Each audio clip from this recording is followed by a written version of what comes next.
விஜய் நடிச்ச கோட் திரைப்படம் வெளியாகியிருக்கு. இந்த படத்துக்கு ஃபேன்ஸ் கிட்ட இருந்து நெறைய பாசிட்டிவ் ரிவ்யூஸ் கிடைச்சிட்டு வருது. பட் எந்த படமா இருந்தாலும் முதல் நாள் பார்க்குற ஃபேன்ஸ் ரொம்பவே சூப்பரா இருக்கு, அப்படி இருக்கு, இப்படி இருக்கு அப்படின்ற மாரி தான் சொல்லுவாங்க. பட் உண்மையா படம் எப்படி இருக்கு அப்படின்னு சொல்லிட்டு கேட்டிங்கன்னா நல்லா தான் வந்திருக்கு. இந்த வருஷத்துல சொல்லிக்கிற மாரி எந்த படமுமே ரிலீஸ் ஆகல. எல்லாமே படுமொக்கையான படம். ஒரு சில படங்கள் தான் கொஞ்சம் சுமாரா இருக்கிற படமா தான் வெளியானுச்சு.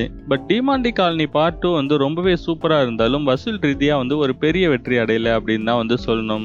பட் இந்த கோட் படம் நிச்சயமா வசூல் ரீதியாவும் நிச்சயமா ஒரு மிகப்பெரிய ரெக்கார்ட் படைக்கும் அப்படின்றதுல எந்த டவுட்டுமே கிடையாது. ஏன்னா அந்த அளவுக்கு நல்லா எடுத்திருக்காங்க. அது மட்டும் இல்லாம விஜய் படத்துக்கு நிறைய நெகட்டிவ் ரிவ்யூஸே கிடைச்சாலுமே ஓரளவுக்கு 200 கோடி 300 கோடி அசால்ட்டா கலெக்ட் பண்ணிடும். இந்த படம் நல்லா இருக்கு. அதனால நிச்சயமா ஒரு 500 கோடி வரைக்கும் 500 600 கோடி வரைக்கும் கூட வசூல் பண்றதுக்கான வாய்ப்புகள் இருக்கு. அதுக்கு மேலலாம் வசூல் பண்றதுக்கு வாய்ப்பே கிடையாது. ஒரு இன்டர்வியூல பாத்தீங்கன்னா 1500 கோடி வசூல் பண்ணும் அப்படின்ற மாதிரிலாம் சொல்லியிருந்தாங்க. அதெல்லாம் ரொம்ப டூ மச். அதனால அவ்வளோலாம் எதிர்பார்க்க முடியாது. விஜயே இதை ஒத்துக்க மாட்டாரு. கலெக்ஷன் ஒரு பக்கம் இருந்தாலும் இந்த படத்துல ஏஐ யூஸ் பண்ணி நிறைய புது புது விஷயங்கள் நமக்கு காட்டியிருக்காங்க. வயசை ரொம்பவே குறைச்சி காட்டியிருக்காங்க. நம்ம பார்க்கறதுக்கு ரொம்ப ஆச்சரியமா ரொம்ப நல்லா இருக்கு பார்க்கறதுக்கு.